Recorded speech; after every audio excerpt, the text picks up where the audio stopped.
Hello বন্ধুরা, গুরুত্বপূর্ণ update নিয়ে হাজির হয়ে গেছি। প্রাইমারি টেট 2014 যে ওএমআর মামলা এবং প্যানেল প্রকাশের যে মামলা, এই দুটো মামলা কিন্তু কলকাতা হাইকোর্টের ডিভিশন বেঞ্চে আজকে ছিল। সেই নিয়ে কিন্তু আপনাদেরকে আপডেট সরাসরি জানিয়ে দিচ্ছি। আপনাদেরকে প্রথমে চলে আসি রাজাশেখর মান্থার এজলাসে যে ওএমআর মামলা ছিল, সেটা কোড নাম্বার 13-তে ছিল এবং সেখান থেকে যে আপডেট এসেছে সেটাও আপনাদেরকে জানিয়ে দিচ্ছি। এছাড়া বলে রাখি, কলকাতা হাইকোর্টে কোড নম্বর 11-তে ছিল প্যানেল পাবলিকেশনের যে মামলা, সেটা তপব্রত চক্রবর্তী মহাশয় এবং পার্থসারথী চ্যাটার্জির যে ডিভিশন বেঞ্চ ছিল সেখানে এই মামলাটি থাকে।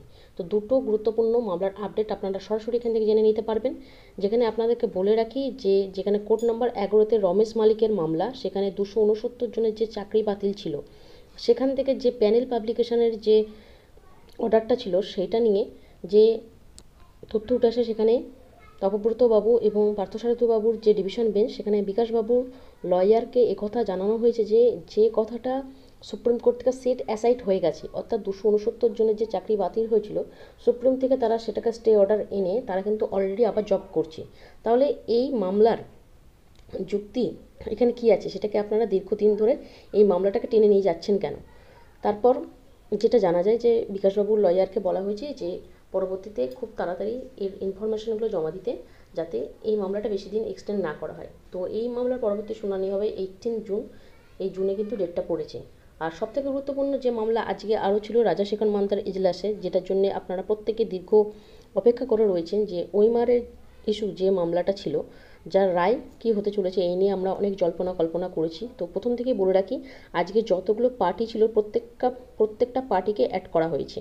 অর্থাৎ যারা ক্যান ফাইল করেছে এ থেকে শুরু করে প্রত্যেকের যে পার্টি, প্রত্যেকটা পার্টিকে কিন্তু অ্যাড করা হয়েছে। এবং প্রত্যেককে যে সময় দিয়েছেন তিনি, বিচারপতি সময় দিয়েছেন 3 উইকস, অর্থাৎ 3 সপ্তাহের মধ্যে প্রত্যেককে এফিডেভিট জমা দিতে হবে।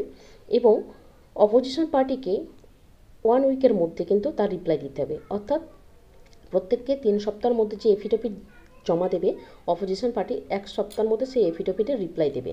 এবং 4 সপ্তাহের পরে কিন্তু এর ডেটটা আবার দেওয়া হচ্ছে। পরবর্তী শুনানি হচ্ছে রাজাশেখর মান্থার এজলাসে, সেটা হচ্ছে 4 উইকস পর, অর্থাৎ 1 মাস পর কিন্তু এই মামলা, অর্থাৎ আফটার ইলেকশন কিন্তু এই মামলা আবার উঠতে চলেছে।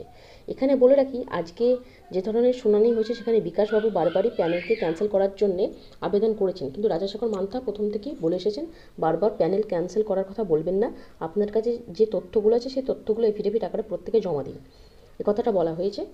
যেহেতু অনেক পার্টি অ্যাড হয়েছে এবং তাদের বক্তব্য শুনবে এবং সেটা এফিডেভিট আকারে জমা দেওয়ার কথা বলা হয়েছে, তাই আজকে শুনানিতে যে প্যানেল ক্যান্সেল হবে এরকম কথা কিন্তু বিচারপতি জানাননি। পরবর্তীতে শুনানির যে অর্ডার কপি আসবে, সেটা যখনই ওয়েবসাইটে আপলোড হয়ে যাবে তারপর আপনাদের সাথে সেটা শেয়ার করব।